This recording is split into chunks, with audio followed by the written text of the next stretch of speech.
Muy buenas tardes, queridos amigos. Continuamos con la parte 4.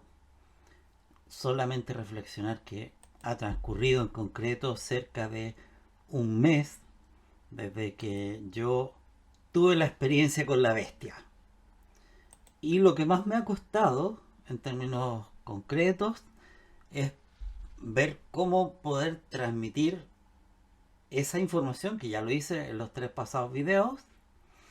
Y ahora viene como la parte más importante, que es darle un sentido, desentrañar el significado de lo que dijo la bestia y cómo no nos modifica el futuro en términos de aquello que vamos a vivir, pero sí le da un contexto distinto en relación a la interpretación de los eventos y a una claridad de los mismos, incluso en términos del tiempo en lo que esto debía acontecer.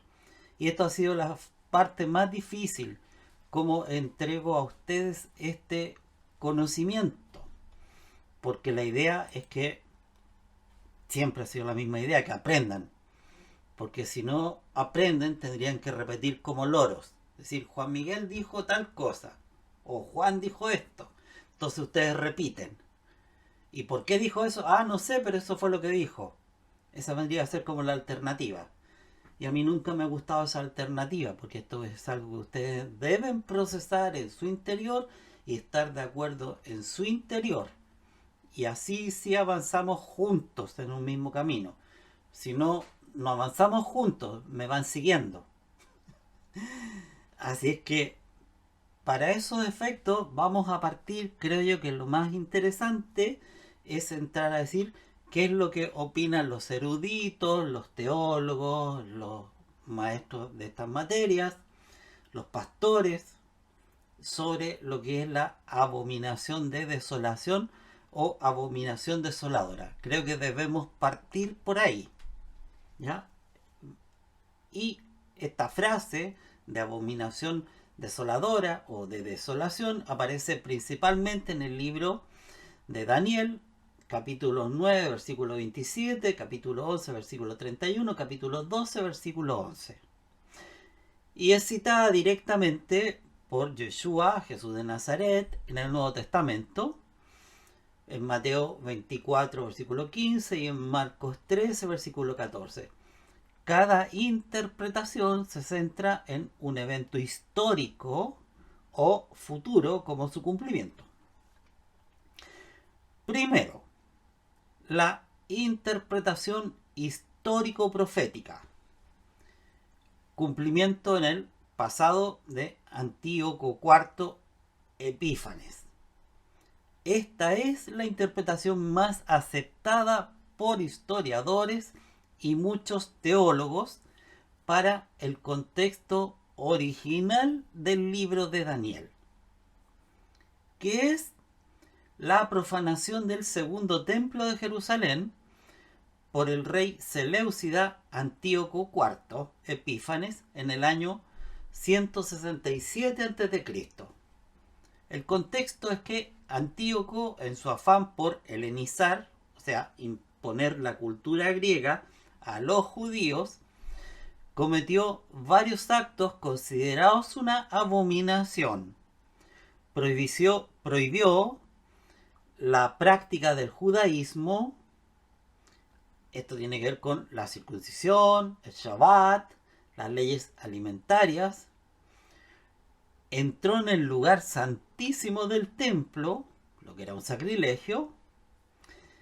Erigió un altar al dios griego Zeus sobre el altar de los holocaustos del templo y sacrificó un cerdo, que es un animal impuro para los judíos, en el nuevo altar.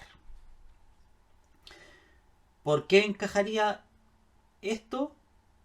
El término hebreo para abominación, shikutz, se refiere a algo idolátrico y detestable.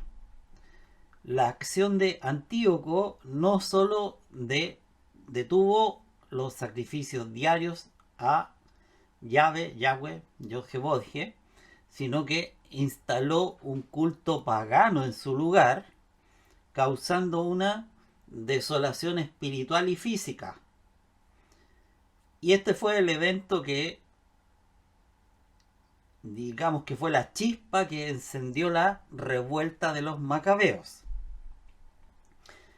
La fuente principal de esta interpretación histórico-profética es el libro de Daniel. Principalmente Daniel 11, versículo 31, y los libros históricos primero y segundo de Macabeos. Hay una segunda interpretación evangélica histórica que es de cumplimiento en el pasado, destrucción de Jerusalén.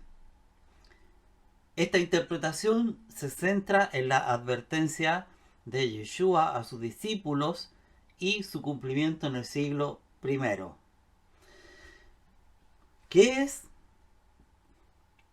la profanación y destrucción del templo y de Jerusalén por el ejército romano bajo el mando del general Tito en el año 69 después de Cristo?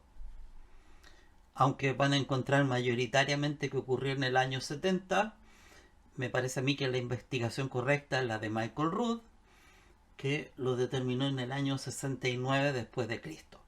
Contexto: Yeshua en Mateo 24:15 dice: cuando veáis en el lugar santo la abominación desoladora de que habló el profeta Daniel, entonces los que estén en Judea huyan a los montes. La abominación se interpreta como la presencia de los ejércitos romanos paganos y sus estandartes, que llevaban imágenes del águila y del emperador, considerados ídolos, en el área sagrada del templo. El Evangelio de Lucas 21:20 parece aclarar esta referencia al decir: pero cuando viereis a Jerusalén rodeada de ejércitos, sabed entonces que su destrucción ha llegado. ¿Por qué encaja? Los cristianos de la época, al ver a los ejércitos romanos acercarse y rodear la ciudad, entendieron que esta era la señal de Jesús y huyeron de Jerusalén antes de que fuera sitiada y destruida, salvando así sus vidas. La desolación fue la aniquilación literal de la ciudad y el templo. Ya, una tercera interpretación es la escatológica futurista, o sea, de cumplimiento en el futuro. Esta es la visión más popular en muchas corrientes del cristianismo evangélico y dispensacionalista. Sostiene que los cumplimientos anteriores fueron solo sombras o prefiguraciones de un evento final, que es un evento futuro que sería perpetrado por la figura del anticristo durante un periodo final de la historia conocido como la Gran Tribulación. Contexto: según esta interpretación, ocurriría lo siguiente. Primero, se construirá un tercer templo en Jerusalén. 2. El anticristo hará un pacto de paz de 7 años con Israel. 3. A la mitad de esos 7 años, o sea, los 3 años y medio, romperá el pacto. Y 4. Entrará en el templo reconstruido, detendrá los sacrificios y se proclamará a sí mismo como Dios. ¿Por qué encaja? Esta visión se basa en una lectura combinada de Daniel 9, versículo 27, que habla de un pacto de una semana de años.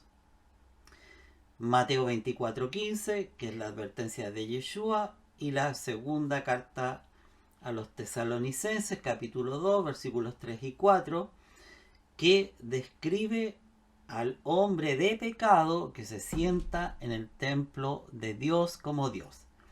Y aquí yo quiero señalar, de acuerdo a otro erudito que también le creo, que no lo quiero mencionar, pero que no dice el texto original sacado del griego, que es el textus receptus, no habla de templo, sino que habla del santuario.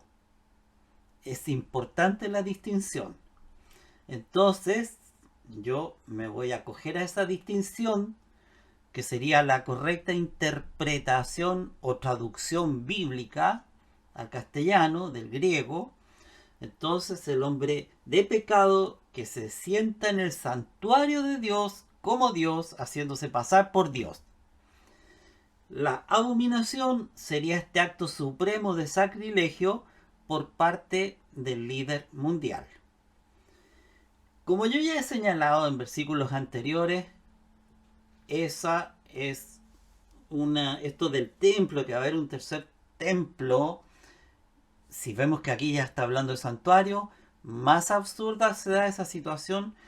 Por lo tanto, es como muy irreal esto, y que estén esperando eso. Es como muy materialista la visión y que realmente se aleja de la verdad. Cuarto, la interpretación simbólica o idealista. Esta interpretación, ¿ya?, de esta visión no ata la abominación a un único evento histórico, sino que la ve como un principio o un patrón recurrente de apostasía y profanación, que es cualquier acto grande, ¿no?, de idolatría, apostasía o rebelión contra Dios que profana lo que es santo. El contexto, la abominación desoladora no es necesariamente un objeto físico en un templo literal, sino un estado espiritual. Algunos reformadores protestantes históricos, como Martín Lutero, identificaron al papado como la abominación desoladora, argumentando que había corrompido la verdadera fe e instituido prácticas idolátricas dentro de la iglesia. Y esto se acerca bastante.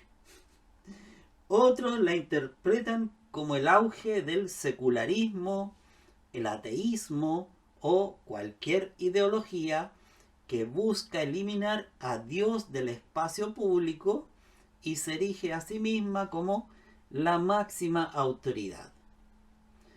¿Por qué encaja? Esta perspectiva se centra en el significado espiritual del término. La abominación es lo que aleja al hombre de Dios, y la desolación es la consecuencia espiritual de esa separación. Les voy a dejar en pantalla una tabla resumen de las definiciones para que ustedes lo puedan ver. Y concluyendo en relación a lo que vienen a ser los conceptos o las definiciones y las distintas interpretaciones sobre la abominación desoladora, la riqueza de este término radica en que muchas de estas interpretaciones no son necesariamente excluyentes. Muchos teólogos defienden un principio de cumplimiento múltiple, un cumplimiento inicial en Antíoco IV Epífanes, que sirvió a un modelo histórico. Segundo, un cumplimiento posterior en la destrucción de Jerusalén en el año 69 después de Cristo, al que Jesús se refirió directamente, o tal vez 68, decía Michael Rood, no 69, año 68 después de Cristo. Y tercero, un cumplimiento final y definitivo en la figura del anticristo en los últimos tiempos, que será la máxima expresión de esta profanación. Yo quiero dejar este video, para no alargarlo, con esta visión de lo que se ha entendido durante siglos de qué es la abominación de desolación. para continuar en el próximo video con no lo que se ha creído en este mundo sobre lo que es la abominación de desolación, sino que la explicación divina como verdad absoluta de qué es la abominación de desolación.